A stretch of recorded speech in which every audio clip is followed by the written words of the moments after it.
আগে বলুন এটা কী গাছ? এটা হলো একটা বেবি গাছ। এর বয়স মাত্র 2 বছর। বাগান থেকে পাকা ফল সংগ্রহ করার আনন্দটা আজ আপনাদের সাথে ভাগ করে নিতে চাই। কখনো ফল নষ্ট হবে না যদি এভাবে প্যাকেজ করে রাখা হয়। প্রতিটা ফলই পরিপূর্ণভাবে পেকে যাওয়ার পর সুন্দরভাবে ফেটে থাকে। আমার ছোট গাছে অনেকগুলো আনারকে এভাবে বেঁধে রেখেছি।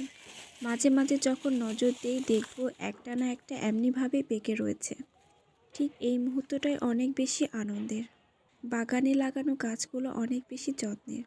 আমার ছোট্ট গাছের আনারগুলো দেখুন কত বড় হয়েছে। আমার গাছের যত্ন নিতে মাসে একবার খোল ভেজানো পানি ব্যবহার করি। সরিষার খোল ভেজানো পানিটা গাছের গ্রোথ বৃদ্ধি করে এবং ফলগুলো অনেক বেশি বড় করে। তুলনামূলকভাবে ফলের মিষ্টিটাও অনেক বৃদ্ধি পায়। আলহামদুলিল্লাহ, গাছ থেকে আজ আবারও আনার সংগ্রহ করতে পারলাম। প্রতিবারের মতো এটাতেও বেশ সুন্দর কালার এসেছে।